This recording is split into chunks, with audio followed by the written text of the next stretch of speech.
Hello friends, welcome once again. So let's start with the discussion of semiconductors. आपण last लेक्चरला just सुरुवात केलेली आहे टॉपिकची आणि त्याच्यामध्ये आपण सेमीकंडक्टरचं मीनिंग बघतोय की सेमीकंडक्टर्स म्हणजे काय असतात. आज आपण कॉन्सन्ट्रेट करूया इंट्रिन्सिक सेमीकंडक्टर. Intrinsic semiconductors.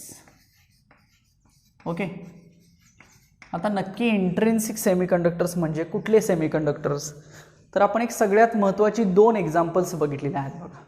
तर silicon and germanium, these two are the atoms and these are nothing but the semiconductors and these are pure. That's why these atoms or these pure semiconductors are called as intrinsic semiconductor. म्हणजे याचा अर्थ असा आहे की silicon आणि जर्मेनियमचं जे काही standard structure आहे त्याच्यामध्ये आपण कुठलाही बदल करायचा नाही, कुठलीही एक्सटर्नल प्रोसेस त्याच्यावरती करायची नाही. म्हणजे आपल्याला जे काही प्युअर आहेत ते आहे तसेच मिळतील, आहे तसेच राहतील. म्हणजे ते म्हणजे काय झाले, सिलिकॉन आणि germanium. So pure silicon and germanium are called as intrinsic semiconductor. आता याचा एक ड्रॉबॅक असा आहे की एकतर याची कंडक्टिव्हिटी असते ती कमी असते, का तर याच्यामध्ये होल्स आणि इलेक्ट्रॉन्स सेम नंबरमध्ये अवेलेबल असतात. का अवेलेबल असतात हे आपण एका डायग्रामच्या थ्रू बघणारच आहोत. पण हा एक त्याचा ड्रॉबॅक आहे की याची कंडक्टिव्हिटी एकतर टेम्परेचर 0 असेल तर कंडक्टिव्हिटी होतच नाही. ओके, टेम्परेचर जरी इन्क्रीज केलं तरी कंडक्टिव्हिटी होते, पण कंडक्टिव्हिटी दोघांच्यामुळं होते, due to the electrons as well as due to the hole. त्यामुळे याची कंडक्टिव्हिटी कमी राहते असं कन्सिडर केलं जातं. म्हणून intrinsic semiconductors are not mostly used in the practical applications. So instead of intrinsic there should be another type or another invention that is extrinsic semiconductor. मग त्याच्यामध्ये बाहेरून डोपिंगची प्रोसेस केली जाते, स्ट्रक्चर थोडंसं चेंज केलं जातं. It means number of holes आणि इलेक्ट्रॉनची संख्या कमी जास्त केली जाते, त्याच्यावरनं एन टाईप पी टाईप तयार केल्या जातात आणि त्याच्यापासून पुढं मग सेमीकंडक्टर डिव्हाइसेस तयार केले जातात. Okay, so that's why extrinsic semiconductors are mostly used. आता इंट्रिन्सिकमध्ये आपल्याला जे काही इम्पॉर्टंट आहे, जे काही गरजेचं आहे तेवढंच फक्त मी तुम्हाला इथं सांगायचा प्रयत्न करेन. A pure semiconductor such as pure silicon or pure germanium is called as an intrinsic semiconductor. This is the definition. Okay, what is the definition? You can write the pure silicon or pure germanium semiconductors are called as intrinsic semiconductors. This is the definition. Then as you know, the silicon is having 4 valence electrons. It means in the outermost orbit it has 4 electrons. That's why it combine with other 4 silicon atoms. Okay, बाकीच्या चौघांबरोबर तो covalent bond काय करू शकतो, तयार करू शकतो. तुम्हाला electronic configuration सांगतो बघा सिलिकॉनचं. हे थोडासा बेसिक पार्ट आहे. इलेक्ट्रॉनिक कॉन्फिगरेशन हे केमिस्ट्रीमध्ये तुम्हाला कदाचित ESP कॉन्फिगरेशन असेलच. So 1s 2s 2p then 3s 3p. Okay, 1s 2s 2p 3s 3p. So it has 2 2 6 then 2 2. Okay, so 14 is the atomic number of the silicon and it has 4 valence electron. So atomic number 14 and 4 valence electrons. Okay, so मग जर सेंटरचा consider केला तर तो काय करेल, tetrahedron create करेल बघा, tetrahedron. So structure of silicon असं असेल का बघा, स्ट्रक्चर ऑफ सिलिकॉन. एक सेंटरचा कन्सिडर करूया like this. Okay, so it makes covalent bond with first then second then third and then fourth here suppose. Okay, so it is like the regular tetrahedron. This structure is like a regular tetrahedron. हा शब्द कदाचित केमिस्ट्रीमध्ये असेल. Just basic आहे, फारसं काही important नाही आहे, same असंच जर्मेनियमचं आपण म्हणू शकतो. Okay, so these are the pure, we can say that pure semiconductors or the intrinsic semiconductors. एवढंच आहे, इथपर्यंतच आहे. आता मी म्हटलं की नंबर ऑफ होल्स आणि नंबर ऑफ इलेक्ट्रॉन्स याच्यामध्ये सेम असतात, तर ते सेम कसे असतात बघा. आपण काल बघितलं होतं की दोन बँड आपण एनर्जी डायग्राममध्ये बघितले होते. एक सगळ्यात खाली होता तो व्हॅलन्स बँड होता आणि त्याच्यावरती जो होता तो कंडक्शन बँड होता. मग लाईक दिस मी दोन डायग्राम्स इथं ड्रॉ करतो. Suppose this is valence band and suppose here conduction band. So let us consider just electrons are available here in the valence band and they have to shift to the conduction band, okay, for the silicon structure. So what will happen? So this is the first case, we can say that, and in the second case for the conduction band and for the valence band. Okay, so let us consider there are number of electrons. If this electron are shifted to the conduction band, then it will create one empty space. म्हणजे एक electron shift झाला की तो एक empty space create करतो. काय म्हटलं बघा, if one electron is shifted, काहीतरी थोडीशी थर्मल एनर्जी दिली किंवा काहीतरी टेम्परेचर दिलं ना, सो कंडक्शनसाठी आता इलेक्ट्रॉन्स फ्री होत आहेत असं आपण म्हणूया. मग कंडक्शनसाठी इलेक्ट्रॉन्स फ्री जेव्हा होतात तेव्हा ते व्हॅलन्समधून कंडक्शनमध्ये एंटर करतात. Okay, so when one electron will get moved to the conduction band, it will create a vacancy in the valence band. okay, मग आपल्याला माहिती आहे की इलेक्ट्रॉनवरती चार्ज कुठला असतो, तर निगेटिव्ह चार्ज असतो. मग निगेटिव्ह चार्जचा इलेक्ट्रॉन जर वरती जात असेल कशामध्ये, कंडक्शनमध्ये, म्हणजे इथला निगेटिव्ह चार्ज इथं आला, म्हणजे जो पाठीमागं चार्ज राहिला तो त्याच्या अपोजिट राहिला, म्हणून त्याला इफेक्टिव्ह पॉझिटिव्ह चार्ज म्हटलं जातं. इफेक्टिव्ह पॉझिटिव्ह चार्ज म्हणजे जो मागे शिल्लक राहिलेला आहे एम्प्टी स्पेस, त्याला इफेक्टिव्ह पॉझिटिव्ह चार्ज म्हटलं जातं आणि त्यालाच नाव दिलं जातं होल असं नाव दिलं जातं. सो इलेक्ट्रॉनचं रिप्रेझेंटेशन असं डॉटेड केलं जातं आणि होलचं रिप्रेझेंटेशन असं केलं जातं. सो एक इलेक्ट्रॉन एका जागेवरनं दुसऱ्या जागेवरती जेव्हा जातो तेव्हा त्याच्या पाठीमागे एक रिकामी स्पेस राहिली, empty space is to be remain behind the place. So that place is nothing but the hole and it is effective positive charge. Why it is positive charge? Because it is the living portion or it is the empty space created by the electron. इलेक्ट्रॉननं तो space तिथं create केलेला आहे म्हणून तो जो space आहे तो कसा असेल, पॉझिटिव्ह असेल. मग आपण म्हणूया की मला सांगा, इथले जर 3 इलेक्ट्रॉन वरती गेले तर इथं 3 होल्स कंडक्शनसाठी राहिले ना, म्हणून number of electrons and number of holes are similar or their densities are similar for the intrinsic semiconductor. Okay, so I will give you some theoretical point. The number of holes per unit volume, the number of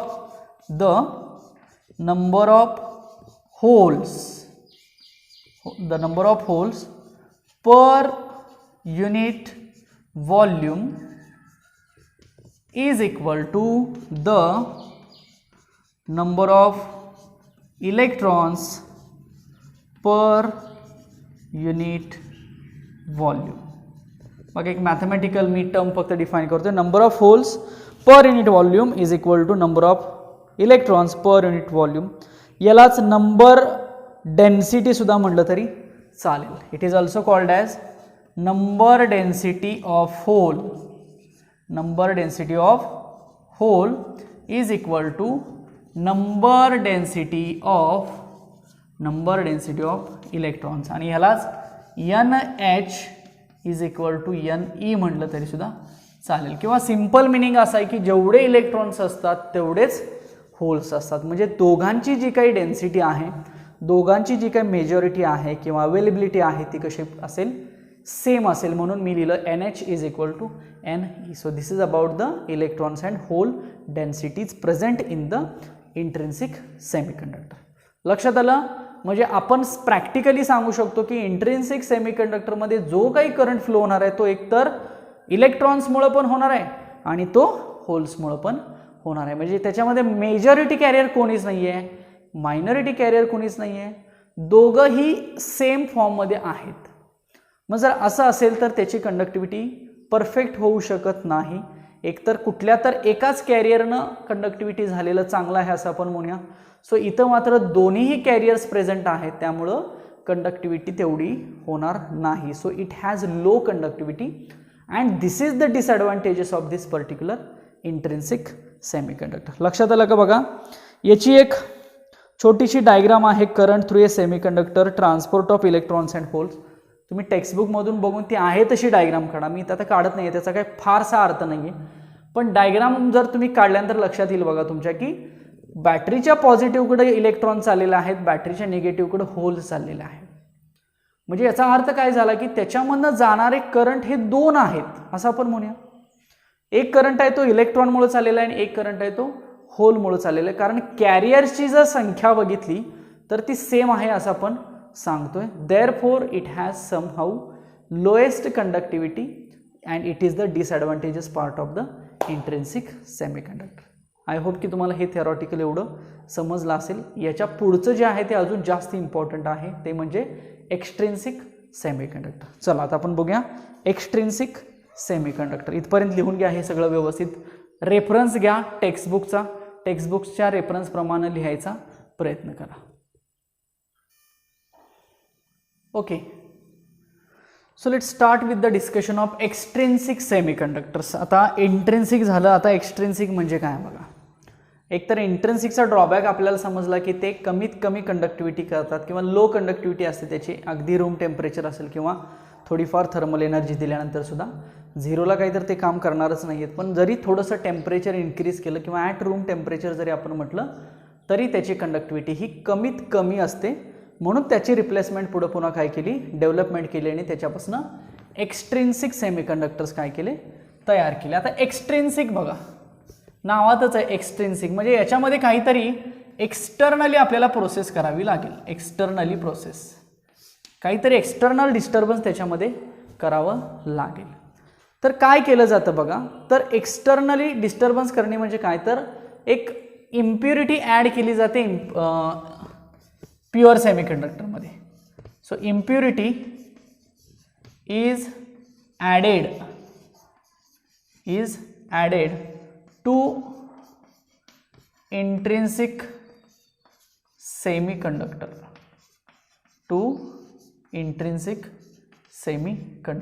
this is the process. म्हणजे एखादी impurity like phosphorus, then boron, aluminium, arsenic, okay, antimony, indium, अशा काही impurities, मग त्या ट्रायव्हॅलंट असतील, pentavalent असतील, ह्या impurities pure सेमीकंडक्टर्समध्ये add केल्या जातात आणि ती जी प्रोसेस असते त्याला म्हटलं जातं डोपिंग म्हटलं जातं. मग काय होईल ह्या इम्प्युरिटीज ॲड केल्यानंतर, आपल्याला माहिती आहे की इंट्रिन्सिक जर फक्त असेल तर इंट्रिन्सिकमध्ये एकतर नंबर ऑफ इलेक्ट्रॉन्स आणि होल्स कसे होते, सेम होते. पण जर आपण बाहेरून एखादी इम्प्युरिटी जर ॲड केली तर साहजिकच एकतर नंबर ऑफ इलेक्ट्रॉन्स वाढू शकतात किंवा नंबर ऑफ होल्स वाढू शकतात. ओके, मग काय केलं जातं, एकदा पेंटाव्हॅलंट इम्प्युरिटी घेतली जाते आणि ती ॲड केली जाते इंट्रिन्सिक सेमीकंडक्टरमध्ये. पेंटाव्हॅलंटचा अर्थ काय की ज्याच्यामध्ये 5 इलेक्ट्रॉन्स असतील. इकडं तर 4 आहेत इंट्रिन्सिकमध्ये आणि तिकडचे 5 आले.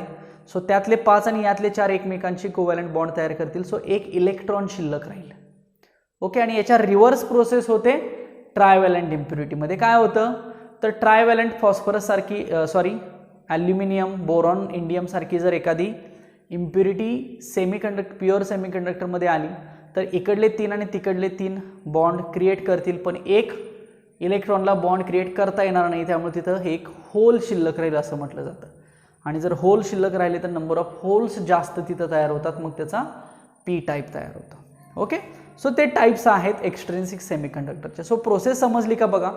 एक्स्ट्रिन्सिक सेमीकंडक्टर जर तयार करायचं असेल तर डोपिंगची प्रोसेस केली जाते. त्यासाठी बाहेरून जी इम्प्युरिटी ॲड केली जाते त्याला डोपंट म्हटलं जातं आणि जो आपला मेन इंट्रिन्सिक सोर्स आहे त्याला होस्ट म्हटलं जातं. आता होस्टचं कुठलंही डोमेन स्ट्रक्चर डिस्टर्ब न करता बाहेरून इम्प्युरिटी त्याच्यामध्ये काय केली जाते, ॲड केली जाते. ती एक प्रोसेस आहे, पार्ट्स पर मिलियन युनिटमध्ये ती प्रोसेस केली जाते. इम्प्युरिटी ॲडिंगची प्रोसेस केली जाते जेणेकरून इंट्रिन्सिक सेमीकंडक्टर हा तयार होतो एक्स्ट्रिन्सिक सेमीकंडक्टर. आणि एक्स्ट्रिन्सिकमध्ये पुन्हा 2 टाईप्स तयार होतात.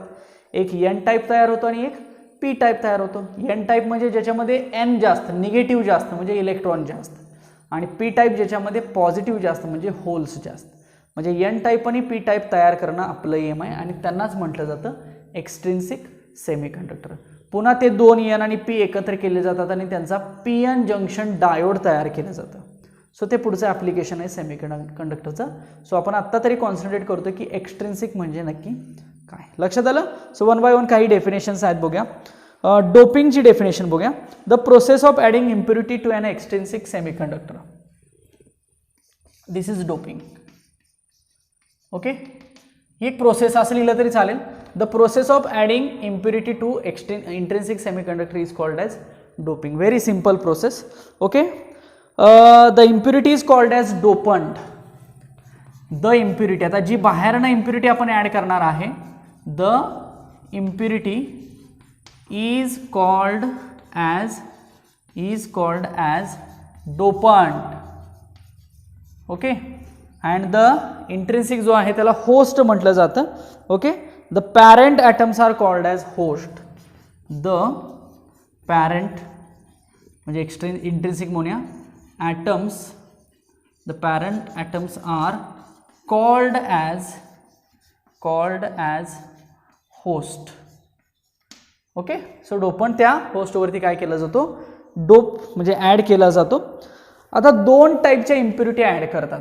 मी नावं घेतली बघा. एक म्हणजे पेंटावॅलंट इम्प्युरिटी, पेंटावॅलंट इम्प्युरिटी, आणि दुसरी म्हणजे कुठली, trivalent impurity. Okay, so pentavalent इम्प्युरिटीमध्ये फॉस्फरस, आर्सेनिक आणि अँटीमोनी, लाईक फॉस्फरस, आर्सेनिक आणि अँटीमोनी, SB म्हटलं जातं त्याला, एटसेट्रा म्हणतो मी. Okay, so phosphorus, arsenic,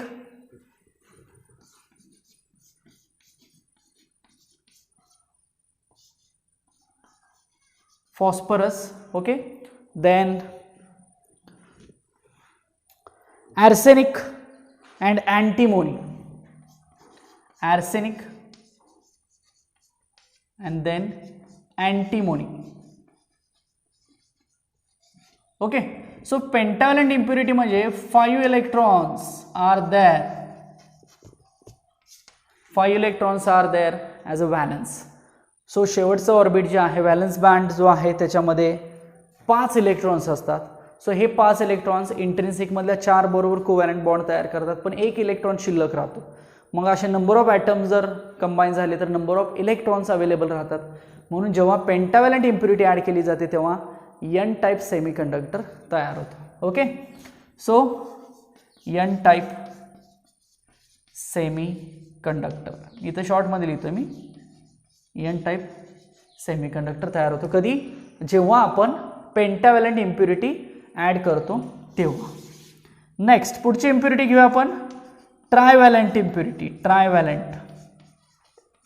ट्रायवॅलंट impurity म्हणजेच 3 इलेक्ट्रॉन्स असतील ना, व्हॅलन्समध्ये 3 इलेक्ट्रॉन्स असतील, पण इथं मात्र काय होतं, हे 3 आणि सिलिकॉनमध्ये तर 4 असतात.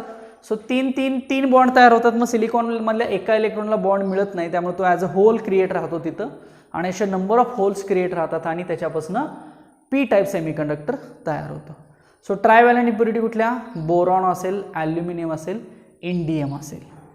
So boron, aluminium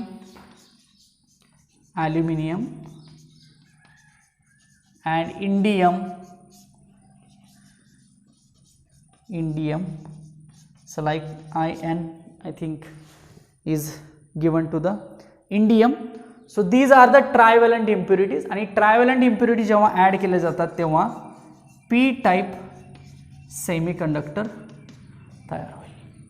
okay, so we will get the 2 types of extrinsic semiconductor, that is N type semiconductor and P type semiconductor. मग आता इन डिटेल आपण बघूया की एन टाईप सेमीकंडक्टर कसा तयार होतो आणि पी टाईप सेमीकंडक्टर कसा तयार होतो, कारण हा एक्स्ट्रिन्सिक मधला तेवढाच इम्पॉर्टंट पार्ट आहे. ही इंट्रोडक्शन समजली का बघा. एक्स्ट्रिन्सिक सेमीकंडक्टर्स म्हणजे कसे तयार केले जातात, त्याच्यामध्ये पेंटावॅलंट ॲड केल्यानंतर काय तयार होतं, ट्रायवॅलंट ॲड केल्यानंतर काय तयार होतं, याच्याशी रिलेटेड आपण हे बघितलं. चलो नेक्स्ट बघूया आपण ओके, सो पहिला टाईप आपण बघूया N type semiconductor.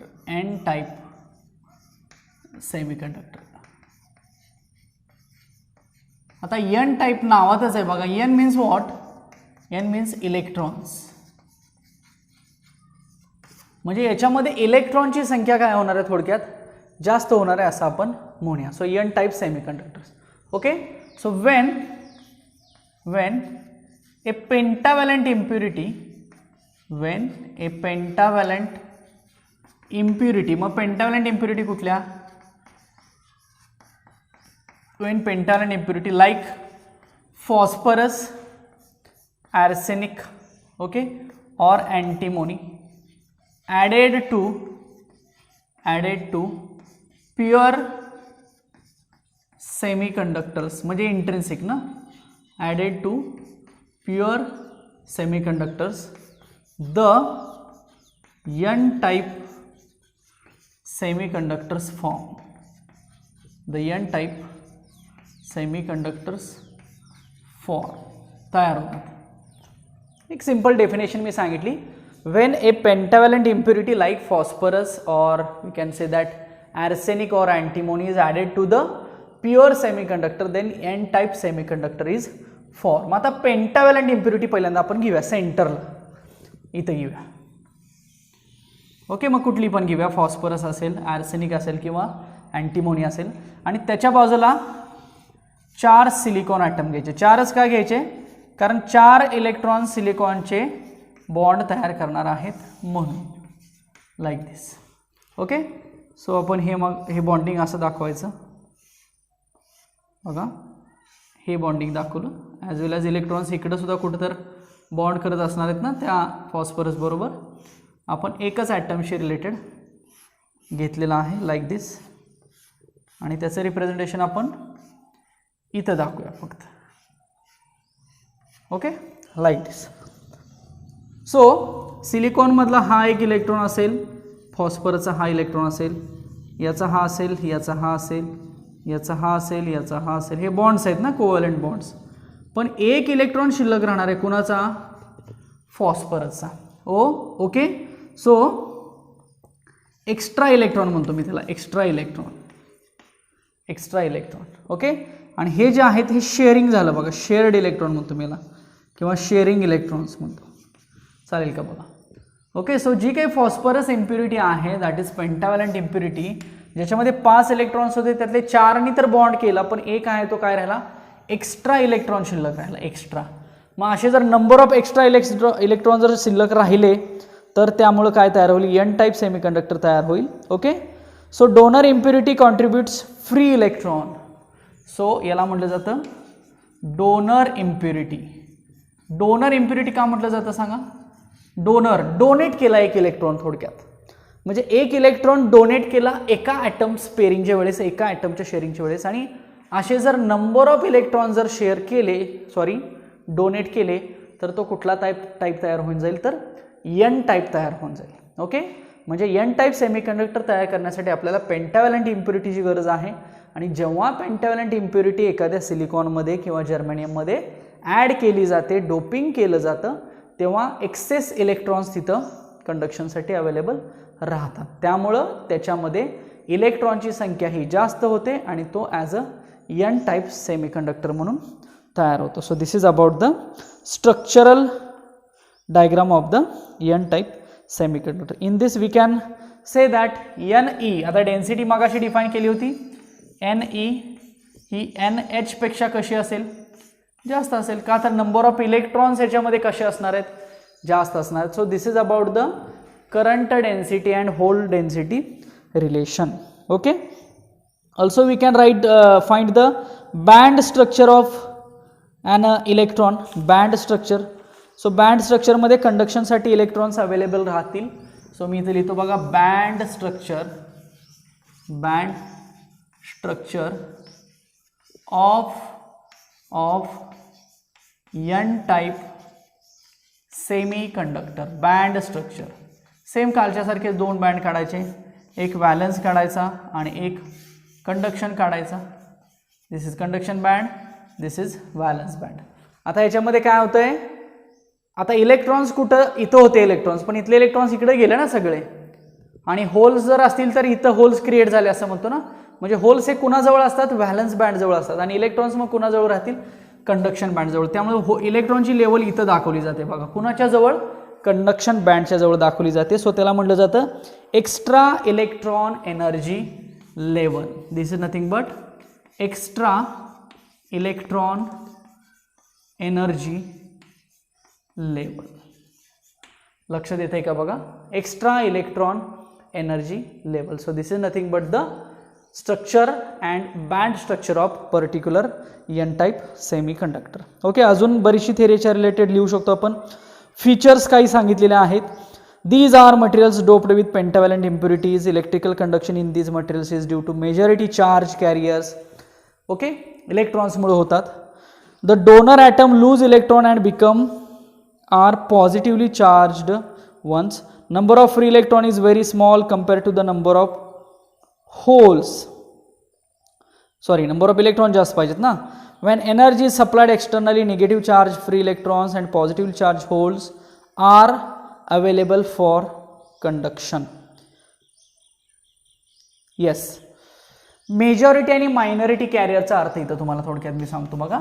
Majority carriers, majority it means what is the number of carriers present in the N type. So N type हे निगेटिव्ह आहेत ना, इलेक्ट्रॉन्स आहेत. So majority carriers are, carriers म्हणजे चार्जेसच आहेत ना. So majority carriers are electrons. Okay, and minority carriers are holes, that is positive. लक्षात येते का बघा. सो मेजॉरिटी कॅरियर्स कोण झाले, इलेक्ट्रॉन झाले, आणि मायनॉरिटी कॅरियर्स कोण झाले, होल झाले. सो एवढा स्टडी आहे, तो स्टडी म्हणजे काय म्हणायचं, एन टाईप सेमीकंडक्टर. सेम असा स्टडी केला जातो पी टाईप सेमीकंडक्टरचा, की ज्याच्यामध्ये ट्रायव्हॅलंट इम्प्युरिटी घेतली जाते आणि त्याच्यापासून नंबर ऑफ होलची संख्या जास्त केली जाते. सेम अशीच डायग्राम बघायची, सेम हीच डायग्राम, फक्त ही लाईन इथे येईल आणि याच्यामध्ये एक इलेक्ट्रॉन अवेलेबल राहील.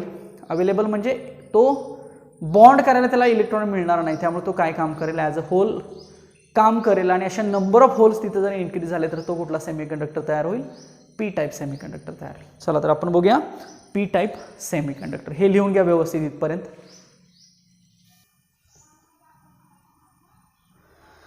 चलो नेक्स्ट पुढचा आपण टाईप बघूया, पी टाईप सेमीकंडक्टर.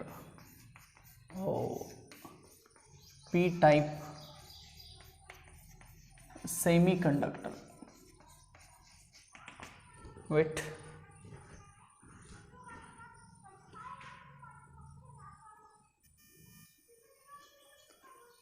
ओके, दिसतंय सगळ्यांना.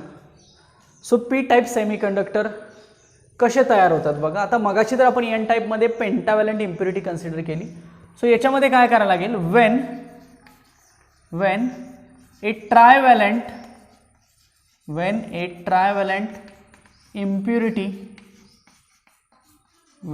trivalent impurity is added to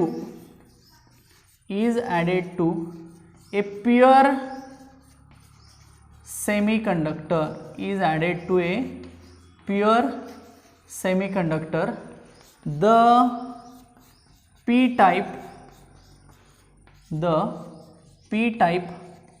semiconductor is formed.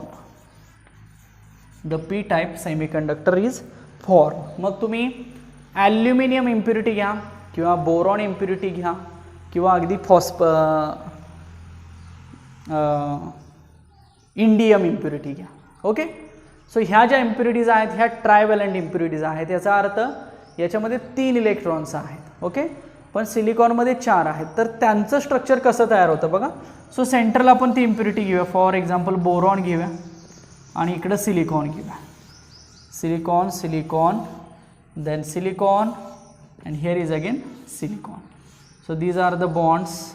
Okay, like this. मगाशी जे दाखवलं सेम अशा पद्धतीने दाखवलं तरी चालेल, like this. Okay, so this is the structure, shows how p-type semiconductors is to be formed like this. Okay, so बोरॉनमध्ये तर 3 आहेत. सो हा इथला एक सिलिकॉनचा, एक बोरॉनचा, एक सिलिकॉनचा, एक बोरॉनचा, एक सिलिकॉनचा, एक बोरॉनचा, एक सिलिकॉनचा पण बोरॉनचा नाही आहे. So it becomes hole like this. Okay, so hole. So we can say that extra hole.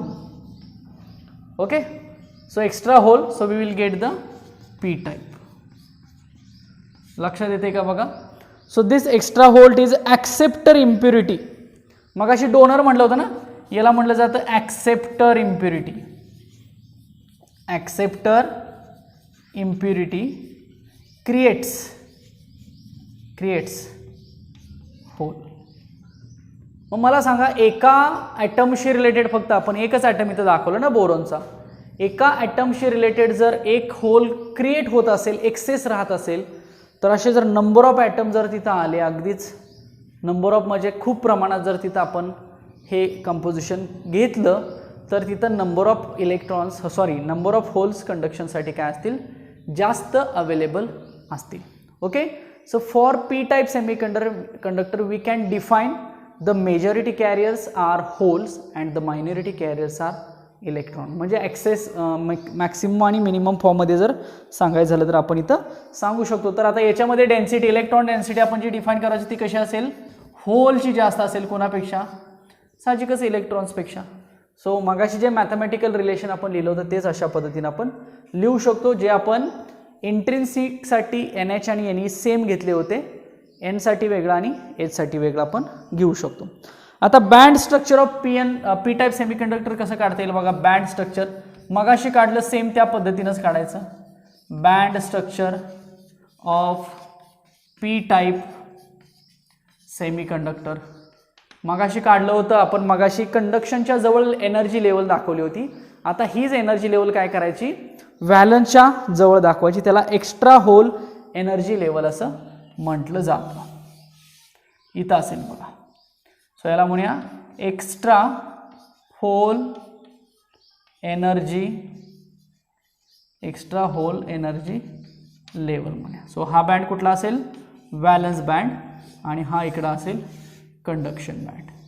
का तर इकडले इलेक्ट्रॉन जर इकडे गेले तर मागं कोण शिल्लक राहिले, होल्स राहिले असं आपण म्हणतो ना. Okay, so actual holes are what, holes are the positions of the electrons. Holes म्हणजे सिम्पली काय आहेत, तर इलेक्ट्रॉन्सनं तयार केलेल्याच पोझिशन्स आहेत ना. 5 इलेक्ट्रॉन्स वरती गेले तर 5 होल्स तयार झाले असं आपण म्हणतो ना. म्हणजे holes are the empty space created by the electron. So when we will combine the trivalent impurities to the intrinsic semiconductor, we will get the p-type semiconductor. So similar with the n-type, there are again some features and those features are very simple. याच्यामध्ये p-type का असतं, holes कसे जास्त होतात, कुठली impurity add केली जाते, हे सगळं तुम्ही फीचर्समध्ये सांगू शकता. So theoretically it is also very simple point. Okay, so this is the second concept regarding the extrinsic semiconductor, that is N type ही पहिली बघितली आपण, आणि आता ही पी टाईप बघितली आपण. याच्यातला अजून एक पॉईंट बघणार आहोत, इथपर्यंत लिहून घ्या.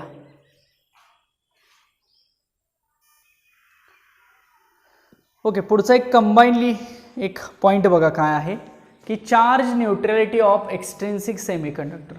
So there are 2 types of extrinsic semiconductor, N type as well as P type extrinsic semiconductor.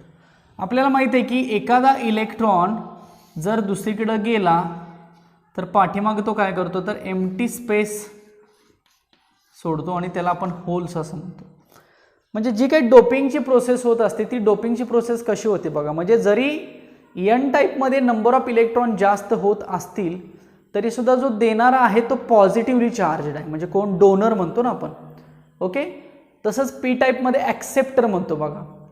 तर डोनर आणि ॲक्सेप्टर कन्सेप्टमुळं तिथं न्यूट्रॅलिटी तयार होते, म्हणजे जेवढे दिले तेवढेच घेतले असं आपण म्हणूया. ओके, म्हणून त्याला न्यूट्रल असं म्हटलं जातं. प्लस मायनस कॅन्सल झाले असं आपण म्हणूया. सो त्याला न्यूट्रॅलिटी म्हटलं जातं. सो एक थेरॉटिकली काय सांगितलं जातं की जे काही एक्स्ट्रिन्सिक सेमीकंडक्टर्स आहेत, मग पी टाईप असू देत किंवा एन टाईप्स असू देत, ते इलेक्ट्रिकली न्यूट्रल आहेत असं एक शॉर्ट केसमध्ये सांगितलं जातं. त्यालाच म्हटलं जातं की charge neutrality of extrinsic semiconductors. So we have n type semiconductors as well as p type semiconductors are as an extrinsic semiconductors. So if we consider about the number of electrons and number of holes, we can say that these two are the electrically neutral. So this is one of the theoretical point of the extrinsic semiconductor about the neutrality. Electrically neutral असं त्याला म्हटलं जातं. Okay, so हा जो part आहे तो part relate करतो की एन टाईप सेमीकंडक्टर्स कसे तयार होतात आणि पी टाईप सेमीकंडक्टर्स हे कशा पद्धतीनं तयार होतात. एक छोटासा फॉर्म्युला एक आहे, त्या फॉर्म्युल्यावरचं एक एक्झाम्पल आहे, ते एक्झाम्पल आपण घेऊया. तुम्हाला ते पुढं अनसॉल्वमध्ये पण तसं एखादं एक्झाम्पल येऊ शकतं. आणि याच्यानंतरचा जो पार्ट आहे तो मग आपल्याला पी एन जंक्शनचा पार्ट आहे थेरॉटिकल. कारण एकदा पी टाईप आणि एन टाईप समजले की दोघं पुन्हा एकमेकांना कंबाईन केले जातात आणि त्याच्यापासून एक नवीन कंपोनंट तयार केला जातो, त्याला पी एन जंक्शन डायोड असं म्हटलं जातं. सो हे दोन शिकून झाल्यानंतर याच्या पुढचा जो स्टडी असतो तो पी एन जंक्शन डायोडशी रिलेटेड असतो. सो तो आपण बघूया. सो त्याच्या आधी आपण एक न्यूमेरिकल पॉईंट ऑफ व्ह्यू बघूया. टेक्स्टबुक असेल जवळ सगळ्यांनी घेऊ शकता. ओके, टेक्स्टबुक असेल तर टेक्स्टबुकमध्ये 248 पेज नंबरवरती एक्झाम्पल 14.1 आहे बघा. एक्झाम्पल सगळ्यांनी लिहून घ्या हवं तर, याचं आपण एक्सप्लेनेशन तुम्हाला मी देईन. A pure silicon crystal has 4 × 10⁻28 atoms per meter cube. एक प्युअर सिलिकॉन क्रिस्टल स्ट्रक्चर आहे की ज्याच्यामध्ये 4 × 10⁻28 atoms आहेत per metre cube. It is doped by 1 ppm concentration. ppm म्हणजे बघा पार्ट पर मिलियन, मिलियन म्हणजे 10⁻6 लिहितो ना आपण. Okay, calculate the number of electrons and holes. So given Ni is equal to 1.2 × 10⁻16 per meter cube. So आपण 1 by 1 बघूया points. 1 ppm म्हणलेलं आहे बघा, part per million, ppm. So it is nothing but the part per million. Okay, so we know that million it means what? 10⁻6. So it is written as 1 part per million, it means 10⁻6. So 1 upon 10⁻6 is the 1 ppm. Then Ni is given. Ni ला काय म्हटलं जातं बघा, Ni म्हणजे काहीतरी electron आणि hole concentration असतं. Actually तिथं दिलेलं नाही, तिथं फक्त Ni म्हटलेलं आहे. त्याला कॉन्सन्ट्रेशन म्हटलं जातं, number of electrons and hole concentration. 1.2 × 10⁻16, 1.2 × 10⁻16 per metre cube आहे बघा ते सुद्धा. Okay, next we have to calculate the number of electrons and holes. So we have to find Ne and NH. number of electrons मी लिहिलं बघा, Ne लिहिलं बघा, मागाशी पण अशा पद्धतीने लिहिलं होतं आपण. then NH लिहितो, number of holes असं लिहितो. Okay, so look at the question. So which impurity is to be doped? So antimony impurity is to be doped. So it is given as 4 × 10⁻28 atoms per meter cube. So parts per million. So number of जी काही पेंटावॅलंट impurity आहे ती impurity add केल्यानंतर आपल्याला electrons मिळणार आहेत बघा, electrons. Okay, so antimony is the impurity. Okay, so number of S B मोनिया म्हणजे अँटीमोनी मोनिया. So number of antimony atoms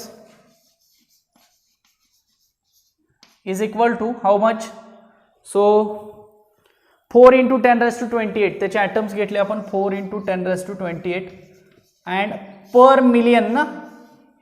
so parts per million लक्षात येत आहे बघा, पार्ट्स पर मिलियन. 1 ppm लिहिलंय ना.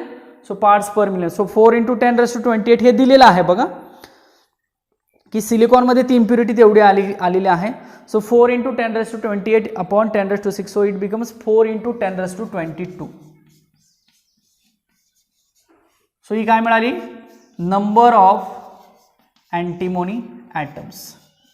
दिस is the first calculation, that is number of antimony atoms. Okay, मग मला सांगा अँटीमोनी ही कुठली इम्प्युरिटी आहे? तर पेंटावॅलंट इम्प्युरिटी आहे. सो अँटीमोनी जर ॲड केली क्रिस्टल सिलिकॉन क्रिस्टलमध्ये तर कुठल्या टाईपचा सेमीकंडक्टर तयार होतो? तर एन टाईपचा सेमीकंडक्टर तयार होतो. सो तिथे लिहिलेलं पण आहे as 1 pentavalent impurity atoms donates 1 free electron to the crystal. So the number of free electrons in the crystal that is Ne. So number of free electrons, that is Ne is equal to 4 into 10 raised to 22 numbers. So ही जी काय ॲटमची value मिळालेली आहे पर metre cube, याला म्हटलं जातं per metre cube number of electrons. आता number of electrons मिळाले, number of holes कसे काढायचे, तर त्यासाठी हे नंबर ऑफ इलेक्ट्रॉन होल कॉन्सन्ट्रेशनचा फॉर्म्युला यूज करायचा. सो तो फॉर्म्युला काय बघा, Ni² is equal to NeNH. ह्या दोघांचं मल्टिप्लिकेशन करायचं आणि कॉन्सन्ट्रेशन जे दिलेलं आहे त्याचा स्क्वेअर करायचा. So where Ni is nothing but the electron and hole concentration. याला हवं तर इथं नाव देऊ आपण electron and hole concentration. This Ni is what? Electron and hole concentration. So we have Ne, so NH we can find. So Ni² upon Ne we can write. So what is Ni? So concentration is given, that is 1.2 into 10 raised to 16 याचा square आहे and divided by Ne is what? 4 into 10 raised to 22. Okay, so you can solve this particular calculation and you will get the value 3.6 into 10 raised to 9. So he NH number of holes मिळेल बघा 3.2 into 10 raised to 9 per metre क्यूबच असेल ना ही सुद्धा 3.2 into 10 raised to 3.6. हे just तुम्ही आता मात्र solve करा. हे मी डायरेक्ट बुकमधलं आहे तसं लिहितोय, तुमच्या समोर हे आहे. याच्यामधला हा फॉर्म्युला बघा इम्पॉर्टंट आहे, पुढच्या एक्झाम्पलमध्ये हाच फॉर्म्युला आपल्याला कन्सिडर करायचा आहे. So this is the example number 14.1. फक्त तुम्ही हे कॅल्क्युलेशन सिम्पल आहे, डायरेक्ट वरती जाऊन होते. हे कॅल्क्युलेशन्स फक्त व्यवस्थित करा, याचा स्क्वेअर करा आणि खरोखरच तितकं that is 3.6 into 10 raised to 9 येते का चेक करा. राईट डाऊन दिस.